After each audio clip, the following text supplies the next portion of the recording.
All right. Well, good morning, everyone, and thanks for tuning in to another podcast from our great friends at ATARC. And this morning, we're here to chat a little bit with Gerry Caron of HHS. Good morning, Gerry.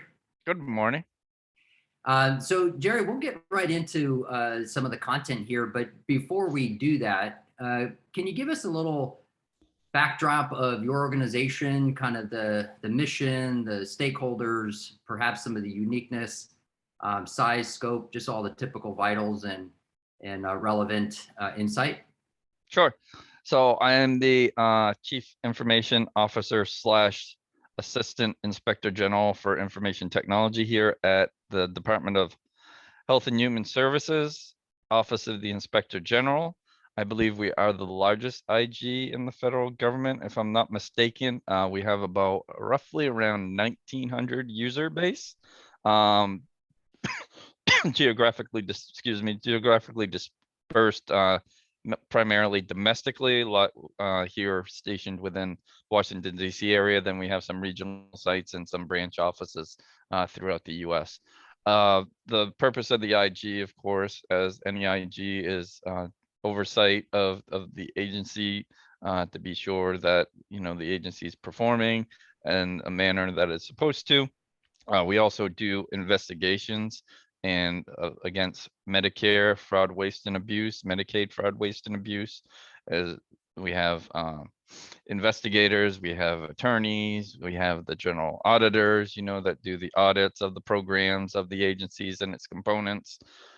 So pretty large, pretty important mission that we have. Of course, healthcare, especially with COVID this past year, the mission's that much more important here for us. So especially Medicaid, Medicare as well. So that's just a snippet of what we do.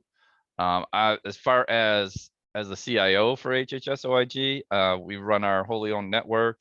There is some separation, of course, due to the work that we do from the parent agency. So we wholly run our own network and manage our own data and assets and things like that. So and support the users and the public with our IT mission here. Our remote work population, pretty much we're all have the ability to work remotely. Wow, tongue-tied today.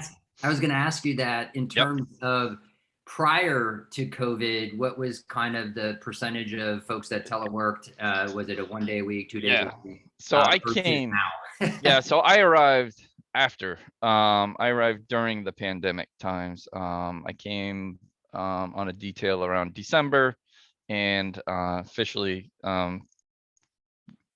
was put in this position around the May timeframe. But from my understanding, it was very remote work, telework friendly place. But however, we're primarily teleworking, remote working now. So 100%, we have the ability to do remote telework. Luckily, all of our things are in the cloud as far as email, files, calendar, things like that. So that makes it much more easier.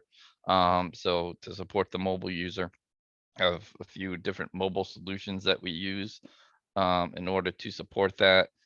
Basically, the premise is I have like a laptop I carry at home with me, and I'm able to use that laptop from my home network and get into the network, and then I bring it into the office where we have like Wi-Fi, and it automatically connects because it recognizes it's on a managed network and it's a managed machine. So it's pretty convenient in that way. A lot of good success. I don't think the HHS OIG mission this past year has even skipped the beat. A lot of productivity has been had this past year. So yeah, we haven't missed a beat as far as supporting the mission. Yeah, it strikes me when I look at and work with various federal agencies, the ones that were working in a telework fashion before the pandemic were largely able to continue without missing too much of a beat, to your point. It was just a matter of, okay, I don't have to get stuck on I-66 anymore. And, I get some sanity back to my life instead of being in traffic. Yeah, but there's more meetings and you can't stop at the restroom on the way from one conference room to the other. Now you got to kind of build that in because everybody wants to have back-to-back meetings. One thing I will mention, in regards to the remote work, in my past job, support and being infrastructure support. I think what some agencies, and I know we discovered there, we'd have a project, and we would be talking about, remote work, administrators and things like that. We'd never imagined our Active Directory administrators would be remoting, with high level credentials or things like that. That was multi-year projects that we were talking about, but we really learned what our risk tolerances were very quickly, because we had to support that remote work capabilities, and people with higher level credentials being able to remote in and do the work that they needed to do and things like that. So I've seen where there's a quick assessment in some of these situations where, yeah, you know what, this wasn't impossible, this is possible, and quickly we're able to pivot to allow for remote work. Now, tweaks along the way to harden that, but we really, I think a lot of people really learned what their true risk tolerances were in regards to remote work this past couple of years.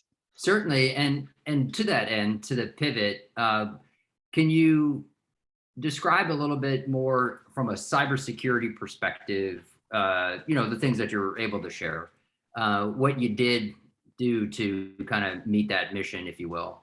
Were there additional capacity uplifts that you seemingly would have had to have done? Were there additional investments into other tech? How did you kind of address the risk tolerance as it related to a combination, I suspect, of tech investment and then maybe some additional processes or people kind of tweaks?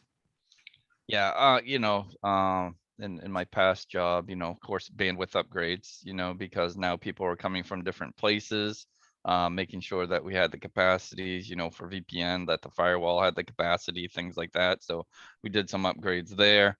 Of course, there was a review of the cloud tenant that we were using, the SaaS, where our email and files and things that everybody would primarily be working, because we found 70%, that's primarily what they needed to function, their email calendar and files and things like that, and providing that capability and in a BYOD fashion in some cases, we're able to provide it. So really reviewing the cloud policies, making sure that we were definitely, because as we modernize to the cloud, we're changing the attack surface anyways. So understanding what those policies were, what those capabilities were we properly monitoring? Did we understand how that monitoring was? Even though it was a SaaS environment, that small percentage of what we were responsible for is utmost importance, because FedRAMP means nothing if you don't get your piece right. So very important, do those type of reviews. But it was very successful. Same thing here, few capacity upgrades to accommodate, people coming in from a different place. The deployment of laptops so everybody could be very mobile, and phones and things like that. And very, very successful in those ways. Very similar, but on a much smaller scale. I come from an agency that was distributed worldwide with 109,000 users to 1,900. So a little bit different, but IT is IT at the end of the day. So some of the same functionality and capabilities put in place, maybe at a little smaller scale in some cases, but similar concepts.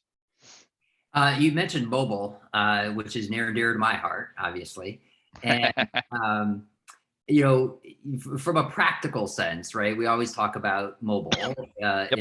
in the fashion of, hey, it is the end point in many ways. The device in our pocket is a massive computer. If you really kind of break it down into what it's capable of, the functions it performs, the capability it offers, both professionally and then personally.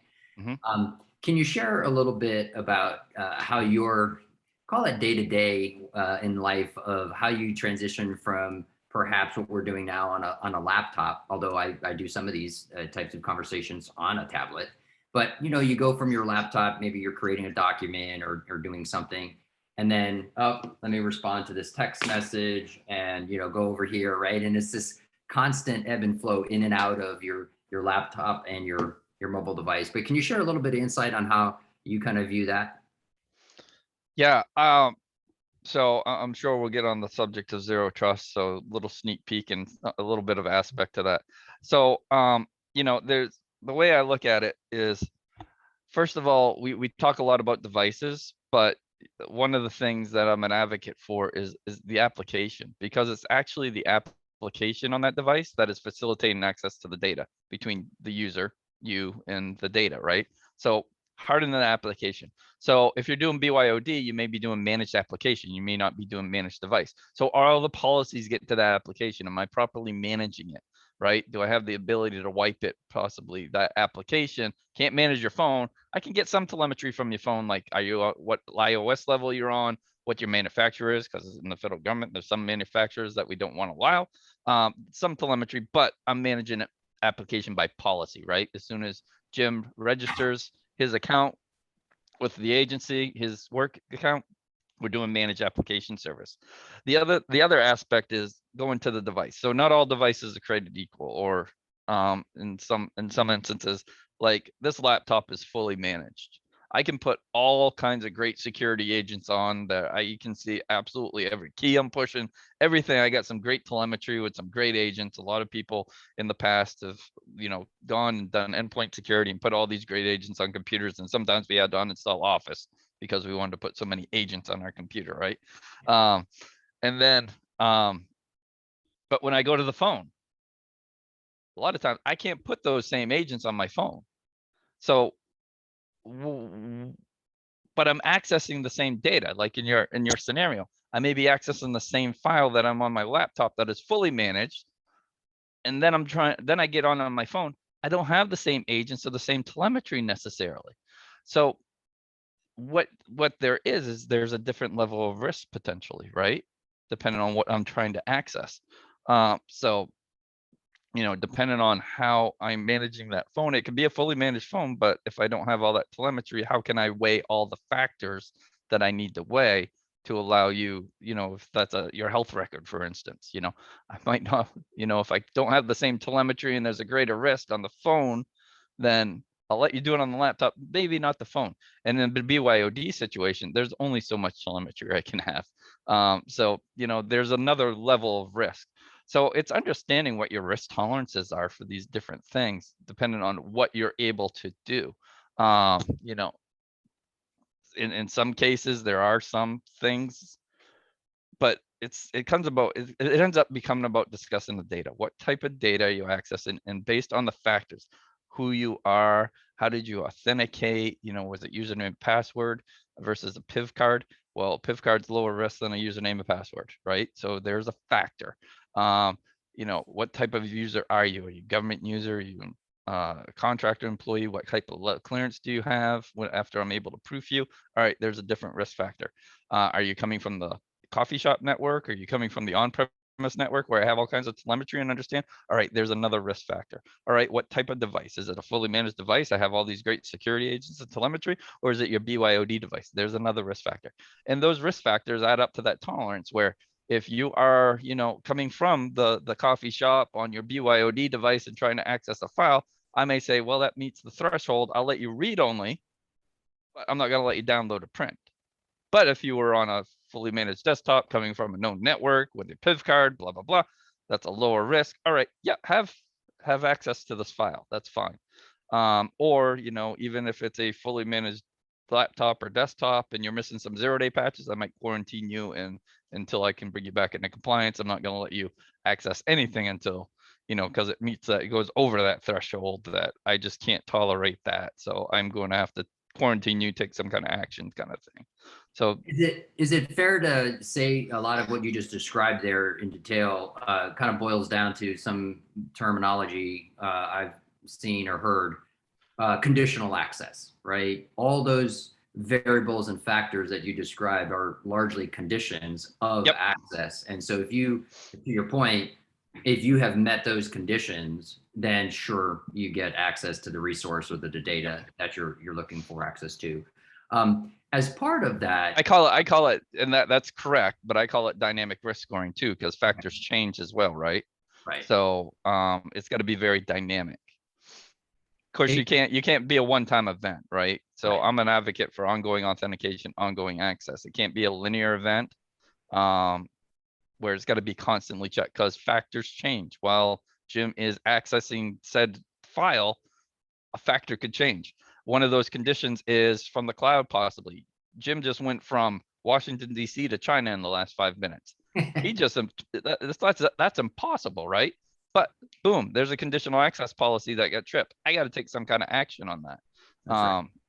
So that's right. One of the I think accompanying phrases that go in line with that we use is device attestation. So we could pivot now to one of your favorite topics, in that of zero trust.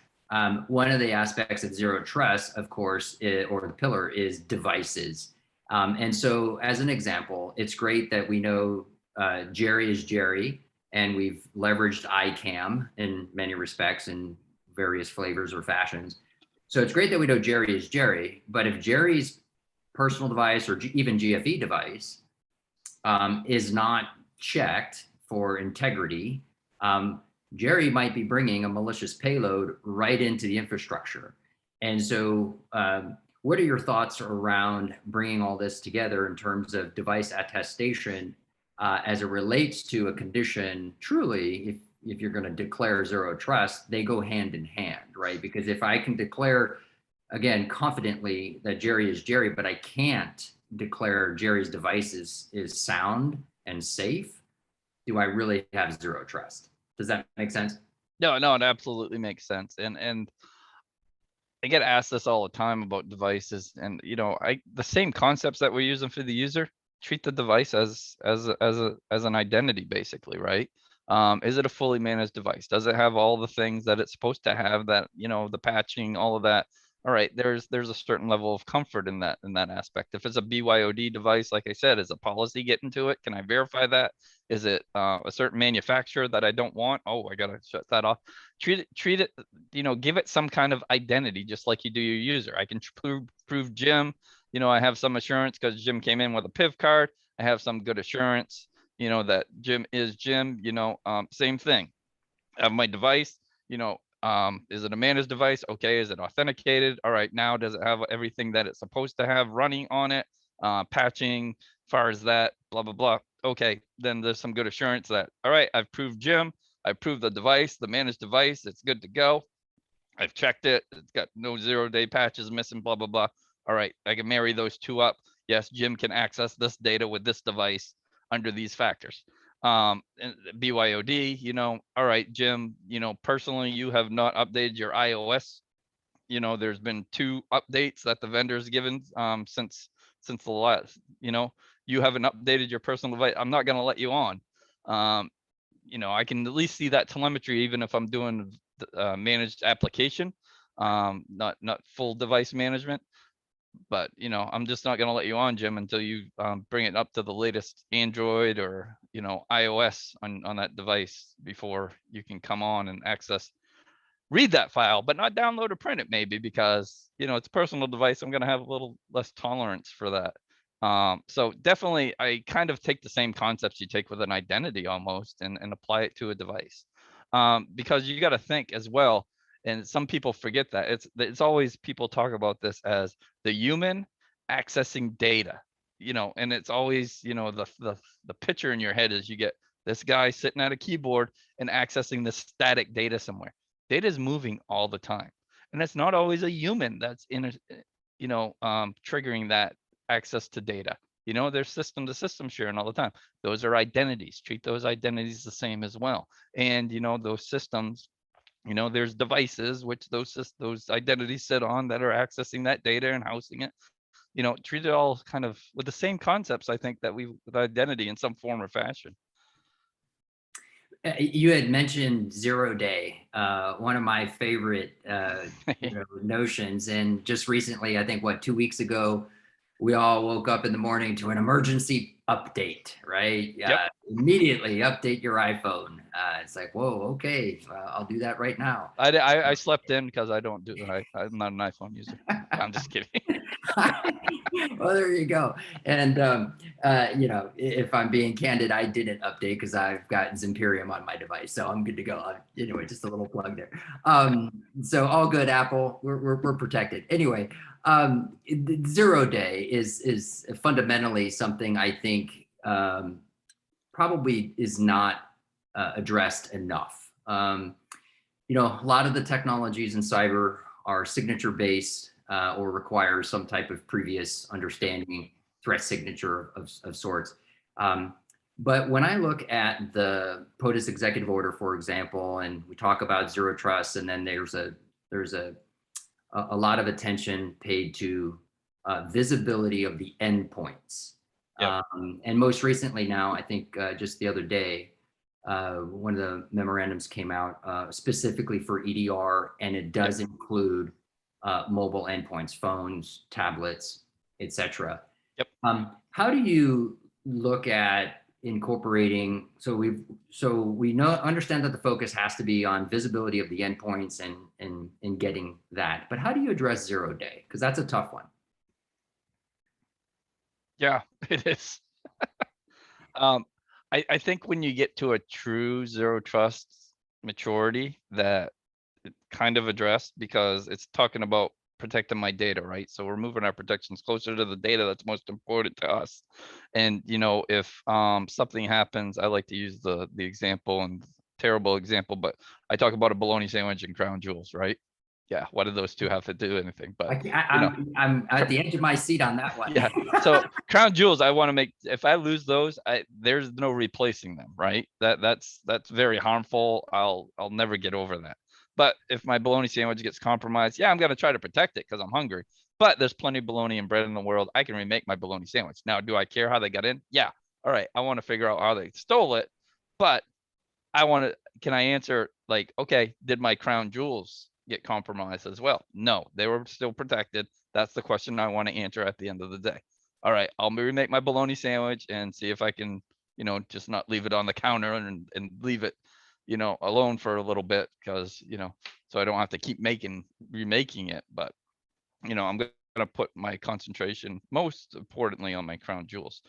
So when it comes to endpoint protection, we've been doing endpoint protection in some form or fashion for a very long time. And, I kind of think it kind of rolls in with the directive about logging as well, because there was a memorandum on the logging as well, right? OMB So 2131, if I'm not mistaken. yes, exactly. Thank you. Yeah, I never remember all these. There's so many. So I think they almost they go hand in hand, right? So they're talking about getting telemetry, endpoint device protections, and things like that. And then they want you to keep a certain amount of logging and get mature at logging.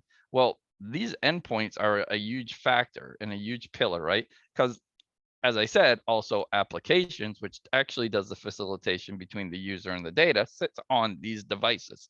So there's a layer, right? How can I protect applications? And then the type of device I got to there's another layer of what types of protections I can put around those devices. Now there's managed, there's unmanaged, there's, BYOD, there's application management, all kinds of different ways we can do device management. So understanding, and getting that telemetry is very important, and understanding. So yeah, the endpoints is a very important thing, but you got to look at it in the bigger picture with all the other factors. When it comes to 0 day, it is hard because those are things that we don't know. But I think what's really important, you talked about, signature based aspects. We've all used antiviruses, and new definitions come out of the things that are known. Well, 0 days aren't known. So I think a great thing, when I do talk about zero trust, is baselining. What does normal look like, right? Because if I don't know what normal looks like, how am I gonna take an action? Now that's hard. It's hard to baseline, especially um, in a huge geographically diverse environment, something like that. It's hard to baseline. However, I think that's where machine learning and AI are really going to come into play and really help with zero trust, to understand what that normal is looking like, understanding what those normal behaviors are of the users. And then, once you start understanding that, when you do have a zero trust, or not a zero trust, but a 0 day kind of event that comes in, that's not normal all of a sudden. I got to do something. Something's not right here.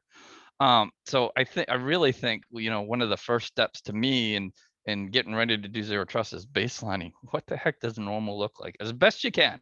Sure. So all right, now this is not normal. And now you're building your risk thresholds, right? All right, if this meets this certain threshold, what action do I want to take? All right, if it goes above that threshold, there's another threshold. All right, I'm taking another action or so. A 0 day, I might take an immediate action. Jim, you're not coming on my network at all because, something's not normal here. And until I figure it out, I'm going to quarantine you, bring you to some kind of compliance till I figure this out.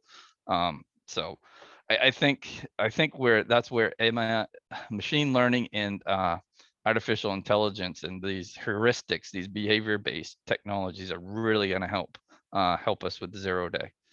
I couldn't agree more, actually, and it's something foundational, certainly at Zimperium. I know we're coming up on a little bit of time, so I want to conclude. Already, this is too much fun. I agree. I can talk all day about it for sure. But I want to conclude, kind of finishing out on zero trust. Yep. For the audience who may not be aware, ATARC has spearheaded a industry and government, relationship where most recently there is a working group that you now chair, if I'm understanding everything correctly, in terms from the government perspective, and a wide swath of technology, cybersecurity companies are now participating. Would you like to share a little bit of insight on that? Maybe some of the history as to how that came about and some of the goals and objectives of the ATARC Zero Trust Working Group. Oh yeah, absolutely. I'm very proud of what this working group's accomplishing and what the next milestone that we're about to get involved in, which Zimperium is the first out of the gate. But before I get there, so I chaired previous year I chaired a working group for ATARC for TIC 3.0. We had about 10 vendors. We started out with understanding, the capabilities and requirements of TIC 3.0, mixed the government and vendors.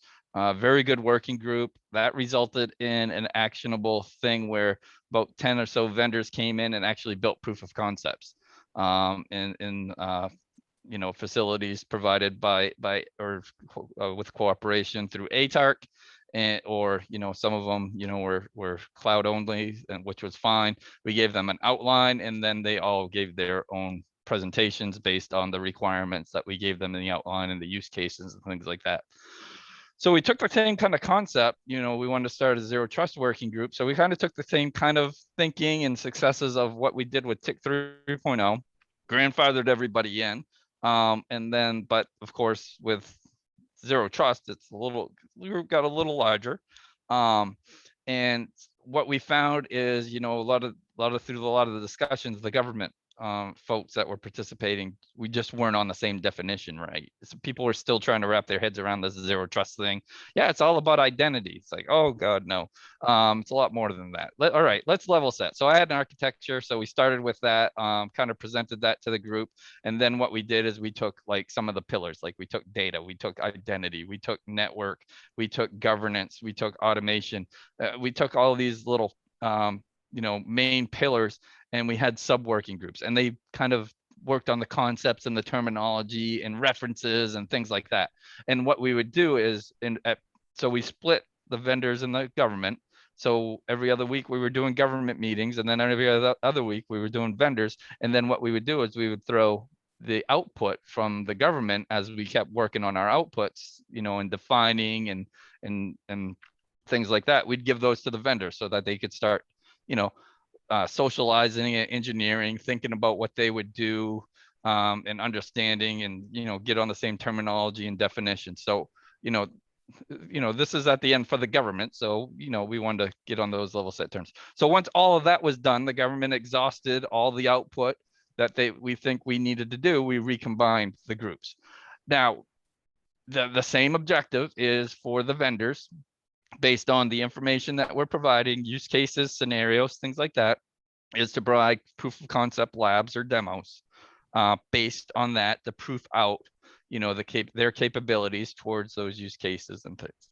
So we give them an outline, very specific things that we're looking for in the outline, so that the government or the people in attendance are getting all the same type of information and the same kind of, you know, what does the architecture look like? So we use the tick use cases. If I deploy your solution, what's the architecture look like? For a geographically dispersed branch site with low latency, high bandwidth, for example. How do I deploy in that kind of situation? How do I deploy to a headquarters? So there's an architectural use cases. Then we have 12 use cases that we want them to proof out. We have a capability, zero trust capabilities model, where we're saying, all right, here's all the zero trust functionality within all these 7 pillars. What is it that you do, your primary functions that your solution does? All right, if you don't do it directly, where are your integration points with these other functional capabilities within this model? It may be a prerequisite where I have to provide an authentication solution to use your tool, or it may be I can provide, more telemetry or more input or interact with that other functional capability to provide risk telemetry, for instance, or some kind of trigger to another aspect or functionality to take an action or something. Those the couple of kinds of integrations there. So what is it you're primarily doing, and where do you integrate? So we have resulted in, as the last meeting, kind of the kickoff that we had last week with all the vendors participating, we have 54 vendors ready to build their proof of concepts and proof out their solutions based off those use cases and outline that we provided. There's more to the outline, but I'm not going to go through all of it. Like I said, Zimperium is first out of the gate this Friday, and good luck. You guys do fine. But I think it's really exciting. It's really, man, I think it's going to have a lot of impact. They're all being recorded, so it's not like if you don't make it live that people won't be able to see it, because it is going to be recorded. The vendors can provide supplemental videos too if they got additional use cases they want to show off, or some of the other supplemental suggested use cases we have, or kind of do more of a showcase that can't fit within a 75-minute demo, because we do have to time it. We got so many folks participating. There will be a Q&A after the 75 minutes, which is kind of flexible as well for those that are attending live. But to have this much participation, this much collaboration, this working group has been moving forward the whole time. I don't think we've ever, at any point since we started early in the year, taken a step back too much. It's been kind of moving forward with great participation, everybody on the same page, and to have this 54 vendors, I never would have imagined to have that much participation and that much. And that's going to be great value to the federal government, because like I said, I'm taking assessment of my capabilities and my investments that I already have against this capabilities model.